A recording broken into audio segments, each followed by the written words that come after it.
All right, let's talk about the Nets. They're 2-3. If it wasn't for a couple good minutes against the Sixers, they'd be 1-4 right now. The big story is James Harden, who has not been good at all so far. And everybody's talking about the new foul rules, and yeah, I think it's certainly affecting him. I mean, I'm sure we've all seen a few plays at this point of him flipping something up, expecting a foul like it was for a long time, and he just gets nothing. And I think this is a good thing because we all know that the guy definitely got a generous whistle over the years. Now, I'm sure there's also been a few plays here and there where he should have gotten a call and he didn't, but if it's not that, then it's Harden is out of shape, or maybe the hamstring from last year is still affecting him, or he wasn't able to practice enough in the offseason because of it. I don't know, man. He looks slow. He also is just disappearing in these games sometimes where it's like, oh, wait a minute, James Harden's out there? I totally forgot. He's also attempting maybe an alarming amount of floaters. I mean, maybe that's because of the foul drawing stuff, but I mean, his shots in the restricted area are lower. His percentages across the board are lower as well. Now, the other thing that's happening with this team, besides, again, Kyrie is just not here, is the rebounding has really killed them in 2 games. I mean, last night against Miami, the Heat killed them on the offensive glass. We saw it in Game 1 against the Bucks. Besides those 2 games, they've been able to keep it under control a little bit more, but it's still a real problem. I mean, Miami had numerous times last night where their offense was a little flat and KD or whoever got the Nets back in the game, and then it's like PJ Tucker grabs an offensive rebound, draws a foul, momentum is back to Miami, or Dwayne Dedmon, who actually had 6 offensive rebounds against them. Like, they need to clean this up. And it's not just because of a switching defense that leads to smaller guys on bigger guys around the rim when a shot goes up, although that's some of it, but also it's just a lack of boxing out. It's a lot of just watching the ball and just assuming that someone is going to grab it, and then before you know it, oh, Jimmy Butler's running inside, or again, PJ Tucker or whatever, like it was last night.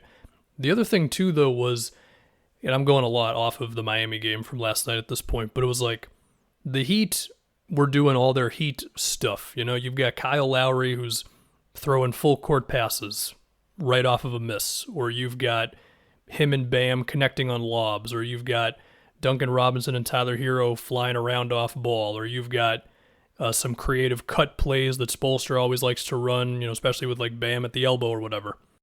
And the Nets were just not matching that energy. I mean, even so, they almost had a couple of moments of taking the lead, and I think they did briefly at one point because, again, like, it's Kevin Durant and all this, but you can't ignore all these other parts of the game because you've got the 2 best players in almost every game you play.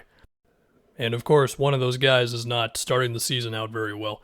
So they've got some things to work on. There's always the potential of Kyrie coming back, and of course they've got all these guys and they have to figure out their lineups. I mean, do you want more shooting with Patty Mills, Joe Harris? Do you want more size with Millsap and James Johnson?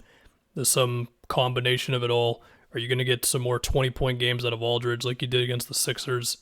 The other thing, though, is these 2 young guys. There's Cam Thomas, who's supposed to be more of a scorer, but then there's Day'Ron Sharpe, who they drafted in this previous draft, who is supposed to be a high-effort big guy who has a lot of potential on defense. So maybe he's the answer. I mean, I know you probably don't want to throw a rookie right into the fire like that, but if you need a jolt of something, maybe he's the guy. Although, for what it's worth on the lineup stuff, I assume that once Harden, hopefully, gets back to what he's supposed to be, assuming that they stagger him and Durant, I feel like any lineup they put out there is going to be all right. Especially because you can put at least one other very good shooter out there. And the way I would do it is I would have Patty with KD, because then Mills can help out with the ball handling a little bit. And then Harden with Joe Harris, because Harden can just handle the ball all the time.